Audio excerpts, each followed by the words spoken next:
We do look at the game from the point of view of a general manager on this show, and two major moves just happening. The Nationals re-signing their GM, Mike Rizzo, to a contract extension. Rizzo has been running the Nats since 2009. Long track record of success. We'll talk about that. While the Mets get their man. David Stearns, the former Brewers top executive, will be the new president of baseball operations for the financial behemoth in Queens. What does this mean to them, and what are the specific challenges? We have a couple of thoughts. Let's do a little digging in. David Stearns took over the Brewers before the 2016 season. They had lost 94 games the year before. He had the lowest payroll in the sport for 2 years and then turned the franchise around. They made the playoffs 4 straight years. The signature moves: trading for Christian Yelich and signing free agent Lorenzo Cain. Revamped their outfield instantly. Both players may have declined quickly and while still under contract, but for 2 years, both were outstanding. Yelich was about the best player in the National League in that stretch. Cain had a fantastic first year and a good second year. They won 96 and 89 games those seasons, and in 2018 pushed the Dodgers to a Game 7 in the National League Championship Series.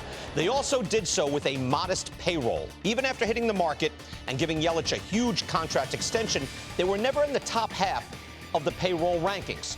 Peaking, there it is, at 17th. That's the highest they went. Again, last, 26th, 17th, 22nd, 19th, 19th. Low payroll. There are 30 major league teams. Now, in 2021, for example, 19th, that means about $150 million fewer than the number one Dodgers. 150 less dollars. To make up for this, they draft and develop very well, and they're very transactional, meaning they will trade and trade successfully to fill specific needs. Also, one of the specific areas of expertise for the Brewers under David Stearns was their commitment to baseball operations and maximizing performance. They were ahead of the game in having multiple coaches with diverse skill sets. They had a pitching lab before most other clubs, and worked at gaining a performance advantage. So they weren't perhaps as hardcore as like the Astros in competitive advantage or on as tight a budget as the Rays, but the Brewers quietly maximized what they had by being advanced and competent. Of course, in an effort for ruthless efficiency, they did occasionally have a tendency for getting too cute. Look, I love the opener. I was an early adopter. But the Brewers did crazy things in the playoffs. They had Wade Miley come on as the initial out-getter. He started a playoff game, got one out, and was pulled. I don't know, it's a risky thing. You don't normally do it. I don't like to do that with the season on the line. And last year, they got out early and flipping an asset for future parts. But in the real world, that meant trading Josh Hader while they led the Central Division by 3 games. Yes, Hader was about to go into his contract year. Yes, he had a terrible stretch a month before. And yes, they had Devin Williams, another super reliever, waiting in the wings. But it took away their super strength, that back-end killer bullpen duo.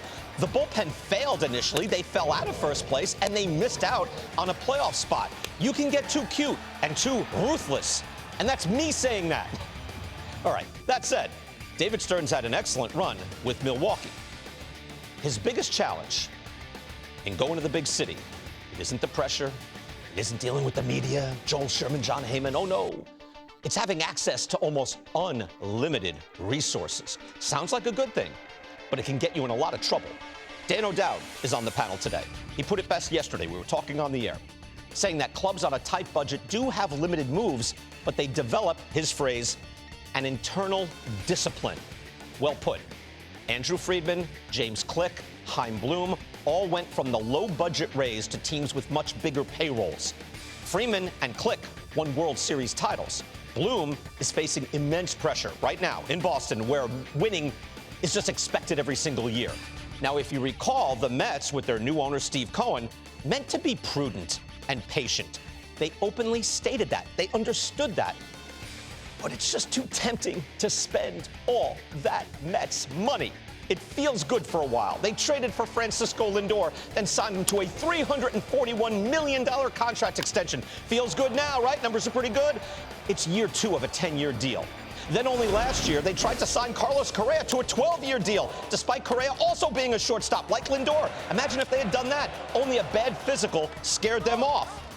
Yet there's more. This year they had 2 future Hall of Famers leading the rotation, but they were 38 and 40. They were never quite healthy or sharp at the same time. Scherzer, Verlander are now both gone. A year ago, they signed 3 33-year-old position players, Starling Marte, Marcana, Eduardo Escobar. They all look good in year one. They're all gone in year two. They could have used their money to build a deep bullpen, but they used their institutional energy instead, and $100 million, to re-sign Edwin Diaz, who got hurt and didn't pitch this year. Now, there's some bad luck in that, yes, but they went big money on one guy, and they paid the price. Bottom line, it's difficult to be disciplined when spending that money feels so good. So, here are the top 5 in baseball in payroll this year. Take a good look. It's a cautionary tale. When we say the words draft and develop, the reality is you need patience to do that.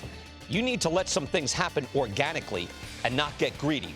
If you notice, the top 3 payrolls, the behemoths of 2023, Mets, Yankees, and Padres, are out of playoff position. That was not expected this year.